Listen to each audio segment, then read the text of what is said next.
What if I told you that everything we thought we knew about Stranger Things' biggest villain was a lie? What if Vecna, the monster we feared for seasons, isn't the mastermind at all? What if he's just a puppet? Stay with me, because after Season 5, Volume 1, the truth is more terrifying than you ever imagined. Let's rewind to November 6th, 1983. A 12-year-old boy named Will Byers vanishes while riding his bike home. We thought it was random. We thought a Demogorgon just happened to snatch him. But here's the thing. Nothing in Hawkins happens by accident. Season 5, Volume 1 just confirmed what many of us suspected. Vecna, or Henry Creel, chose Will deliberately. Not because Will was special, but because, as Vecna himself admits in Episode 4, Will was the weakest, the most vulnerable, the easiest to control and reshape. But why did Vecna need to control anyone in the first place? That's where this gets interesting.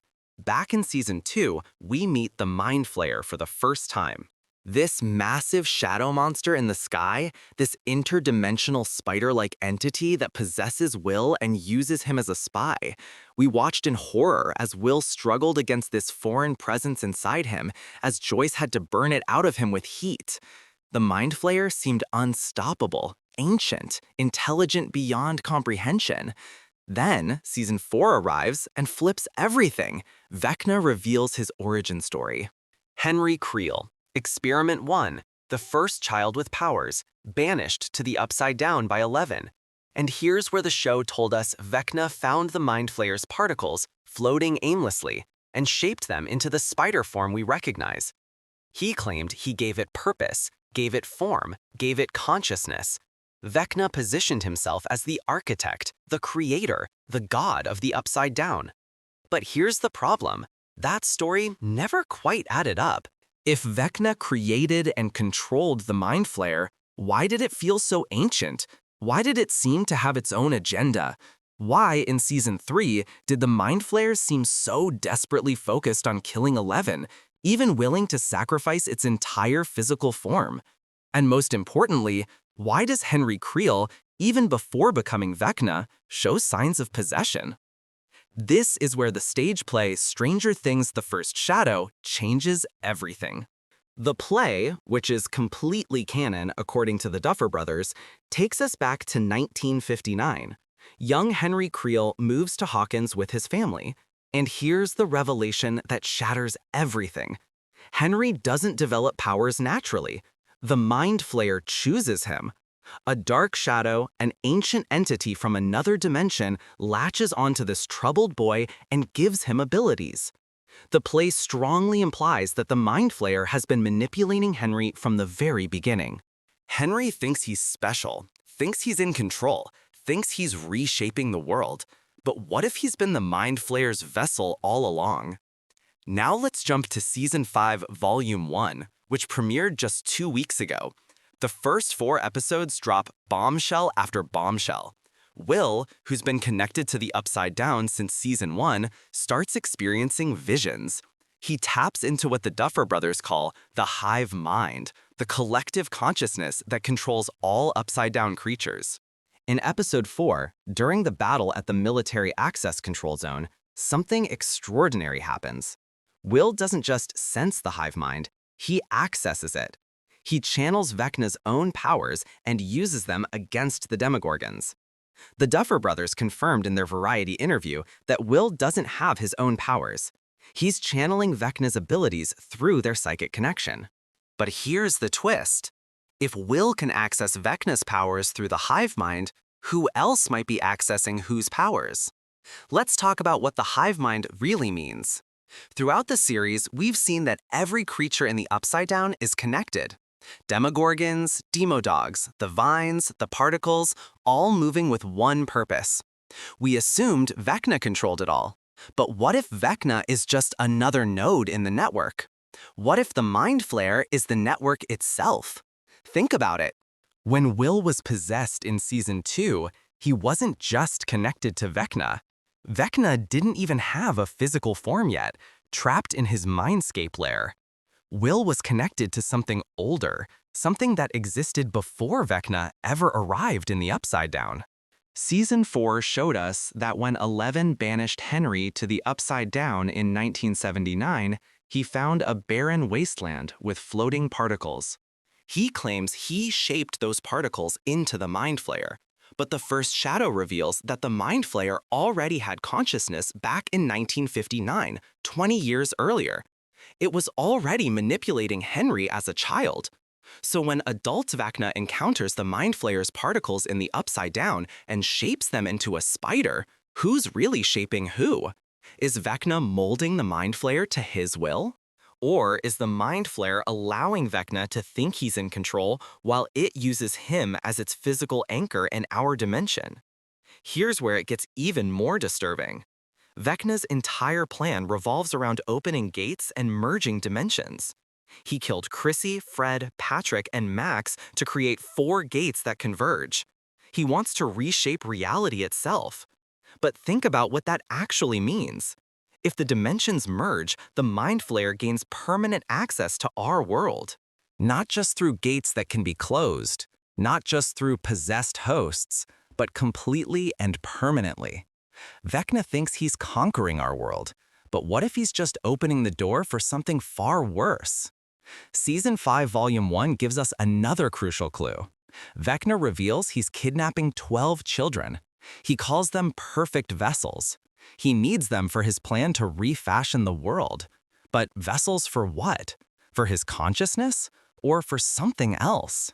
Will, through his connection, sees these children trapped in a red crystalline structure. The Duffer Brothers won't tell us exactly what Vecna plans to do with them, but fans are theorizing. What if Vecna needs these vessels because his own body is failing? What if the Mind Flayer is consuming him from within, and he needs new hosts to transfer his consciousness? Or, worse, what if the Mind Flayer needs these vessels, and Vecna is simply gathering them like a loyal servant? Let's examine the evidence piece by piece. Number 1. The Mind Flayer's behavior in Season 3. Remember how obsessed it was with killing 11? The entire flesh monster construct, all those possessed people, sacrificed just for one goal. Vecna's vendetta against 11 makes sense. She's the one who defeated him. But the Mind Flayer's single-minded focus suggests it knows something. 11 is the only one who's ever closed gates and severed the Mind Flayer's connection to our world. Maybe the Mind Flayer sees her as the real threat to its plan, not just Vecna's personal enemy. Number 2. Vecna's physical transformation. In Season 5, Volume 1, fans noticed something.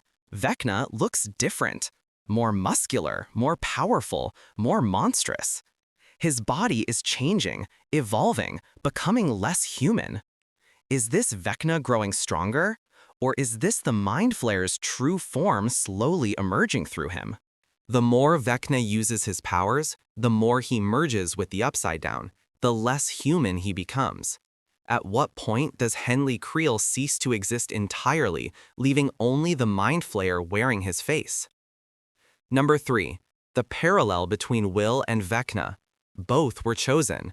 Both were possessed. Both carry the Mind Flayer's mark. Will managed to get it burned out of him, but the connection never truly severed. He still feels the Mind Flayer, still experiences visions, and now can channel powers through that connection. Vecna never tried to purge the Mind Flayer from himself. He embraced it, merged with it, became one with it. Or so he thinks. Will is proof that the Mind Flayer's connection persists even when the host believes they're free. What if Vecna is the same? What if he thinks he's in control, but he's just a more sophisticated puppet? Number 4. The timing. November 6th keeps appearing. It's the date Will disappeared. It's the date significant events happened throughout the series. And Season 5, Volume 1 just revealed more about this date's importance. The Duffer Brothers confirmed that the finale will have major connections to the first Shadow play. That play shows us November 6th was significant even in 1959. What if November 6th is when the Mind Flayer's influence is strongest? What if it's been orchestrating events across decades, positioning its pieces, waiting for the perfect moment to fully break through? Here's my theory, and buckle up because this connects everything. The Mind Flayer is an ancient, possibly Lovecraftian entity that exists outside our understanding of time and space. It's been trying to enter our dimension for decades, maybe centuries. It found cracks, weak points, moments where the barrier between worlds thinned. In 1959, it touched Henry Creel, gave him powers, started shaping him into its vessel. It influenced him to kill, to hate, to become something monstrous. When 11 banished Henry to the Upside Down in 1979, that wasn't a defeat for the Mind Flayer. It was exactly what it needed. Henry, now trapped in the dimension where the Mind Flayer fully exists, had no choice but to merge with it completely. The Mind Flayer gave him the illusion of control, let him think he was shaping it, while actually it was reshaping him. Every gate Vecna opens, every person he kills, every psychic link he creates, he thinks it's his plan. But it's the Mind Flayer's plan. It's always been the Mind Flayer's plan. And Will? Will is the backup plan. Or maybe the alternative ending. Will survived possession. Will fought back. Will retained his humanity. Now, Will can channel the same powers Vecna uses, but Will has something Vecna lost: choice. The Mind Flayer chose both of them, but only one truly became its puppet. Season 5, Volume 2, and the finale, dropping on Christmas and New Year's Eve, will likely force Will to make the ultimate choice. Does he use his connection to the hive mind to fight Vecna? Does he risk becoming what Vecna is? Or is there a third option we haven't seen yet? The brilliance of Stranger Things has always been subverting expectations. We thought the Demogorgon was the threat. Then it was the Mind Flayer. Then it was Vecna. But what if the real threat has been there all along, hiding behind each successive villain, getting closer with each season? Volume 1 ends with massive cliffhangers. Will has powers. Vecna is kidnapping children. The gates are spreading. And in just a few weeks, we'll get the next 3 episodes. The Duffer Brothers have said Season 5 will answer everything. Will Vecna realize he's been manipulated? Will the Mind Flayer reveal its true form? Will our heroes have to face something even worse than Vecna? One thing's certain, the war for Hawkins isn't between humans and monsters.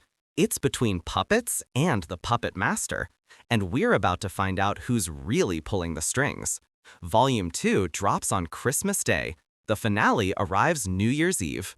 And if the first shadow is any indication, the truth about the Mind Flayer and Vecna will rewrite everything we thought we knew about this story.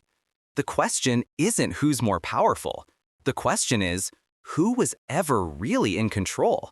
And can our heroes stop a villain that's been orchestrating this nightmare for over 60 years? We're about to find out.